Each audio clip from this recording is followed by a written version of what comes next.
Hello' guys, যিসকল প্ৰাৰ্থীয়ে 29 ছেপ্টেম্বৰত হ'ব লগা যি গ্ৰেড 3 গ্ৰেজুৱেট লেভেল বা গ্ৰেজুৱেট লেভেল উইথ কম্পিউটাৰ যি পৰীক্ষা হ'বলৈ গৈ আছে আৰু 4th গ্ৰেডৰ যিসকল প্ৰাৰ্থীয়ে এপ্লাই কৰি থৈছিলে, যিটো ধৰক অক্টোবৰত হয়তো পৰীক্ষা অনুষ্ঠিত হ'ব, তেওঁলোকৰ কাৰণে এইটো ভিডিঅ' খুবেই গুৰুত্বপূৰ্ণ। আপোনালোকে শেষলৈকে ভিডিঅ'টো চাব, কাৰণ এইটো ভিডিঅ'ত মই জনাম যে গ্ৰেজুৱেট লেভেলৰ কাৰণে আৰু 4th গ্ৰেডৰ কাৰণে প্ৰশ্ন কাকতৰ ধৰণ কেনেকুৱা হ'ব পাৰে, আপুনি কেনেকৈ লিখিব আৰু কেনেকৈ লিখিলে আপুনি পৰীক্ষাত সফলতা লাভ কৰাৰ সম্ভাৱনা থাকিব। তো এইকাৰণে শেষলৈকে ভিডিঅ'টো ভালকৈ চাব। তো প্ৰথমতে কওঁ, গ্ৰেজুৱেট লেভেল বা গ্ৰেজুৱেট লেভেল উইথ কম্পিউটাৰ চাৰ্টিফিকেটৰ যি পৰীক্ষা আছে 29 ছেপ্টেম্বৰত অনুষ্ঠিত হ'ব, তেওঁলোকৰ প্ৰশ্ন কাকতৰ যি ধৰণ, যিহেতু পৰীক্ষাটো গ্ৰেজুৱেট লেভেলৰ, গতিকে হায়াৰ ছেকেণ্ডেৰী লেভেলৰ যি পৰীক্ষা হয় তাতকৈ অলপ ওপৰৰ লেভেলৰ হ'ব প্ৰশ্নবিলাক, ধৰক অলপ তাতকৈ টান হ'ব পাৰে। কিন্তু সেইবুলি এনেকুৱা নহয় যে টানেই যে হ'ব, সেইটোৰ কোনো গেৰাণ্টি নাই, হয়তো তাতকৈ সহজো হ'ব পাৰে।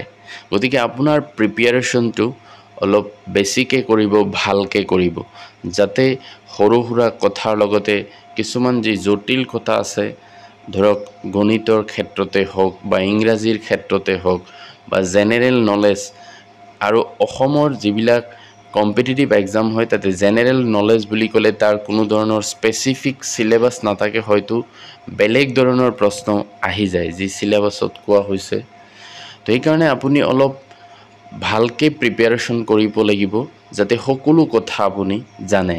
আৰু বিশেষকৈ ধৰক MCQ বুলি ক'লে আমি MCQ প্ৰশ্নবিলাক লিখি থ'ব নালাগে, যে যিকোনো টপিকৰ ওপৰত এইটো ডিটেইলছ কনচেপ্টটো ধাৰণাটো ল'ব লাগে, তেতিয়া তাৰ পৰা যিকোনো ধৰণৰ প্ৰশ্ন হওক আপুনি লিখিব পাৰিব। সেইকাৰণে MCQ বুলি ক'লে MCQ যদি আপুনি কোনোবা বহীত লিখি থৈছে বা নোট কৰি থৈছে সেইটো নহয়, আপুনি পাৰিলে এইটোৰ পুৰা কনচেপ্টটো আপুনি লিখি থওক। আৰু তেনেকৈ আপুনি অলপ ভালকৈ প্ৰিপেয়াৰেশ্যন কৰিব, যাতে যিটো হায়াৰ ছেকেণ্ডেৰী লেভেলৰ পৰীক্ষা যদি আপুনি দিছিলে তাতকৈ যাতে অলপ বেছি হয়, যিহেতু পৰীক্ষাৰ হেৰিটো অলপ ওপৰত আৰু গ্ৰেজুৱেট লেভেলত হয়তো প্ৰাৰ্থীৰ সংখ্যা কম থাকিব, গতিকে সেইটোত প্ৰাৰ্থী এজনে অলপ ভালকৈ প্ৰিপেয়াৰেশ্যন চলালে হয়তো পোৱাৰ চান্সটো বেছি থাকিব।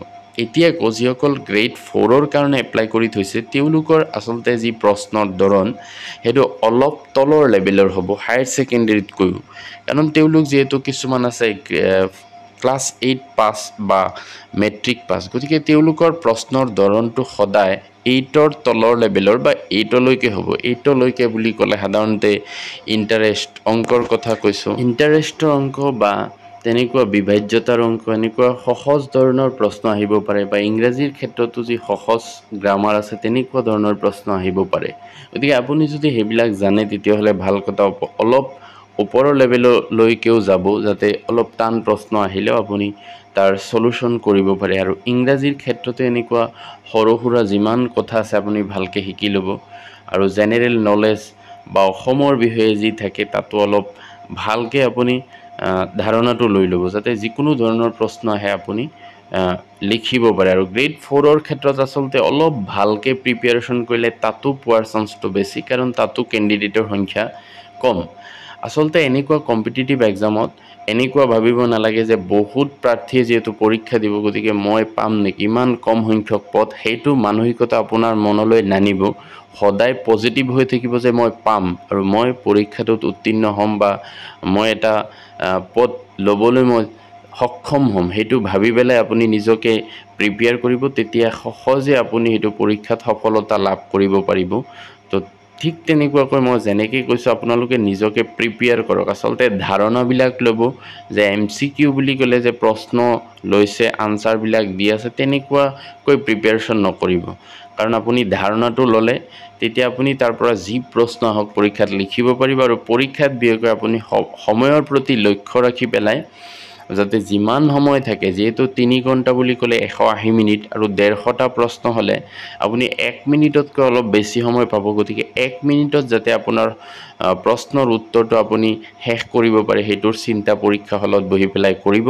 আৰু এটা কথা মনত ৰাখিব, যিহেতু এই পৰীক্ষাবিলাকত নেগেটিভ মাৰ্ক আছে, গতিকে প্ৰশ্নৰ উত্তৰ দিওঁতে আপুনি সাৱধান হ'ব লাগিব যে আপোনাৰ মনলৈ আহিলে আনসাৰটো দি নিদিব, যে এনেই বহি আছোঁ গোল কৰি থৈ যাওঁ, যদি বাই চান্স হৈ যায়, তেনেকুৱা নহয়। আপুনি যি জানে একদম সঠিক সেইটোহে আপুনি দিবলৈ চেষ্টা কৰিব, আৰু যি আপোনাৰ কনফিউজ থাকে সেইবিলাকৰ উত্তৰ আপুনি নকৰিব।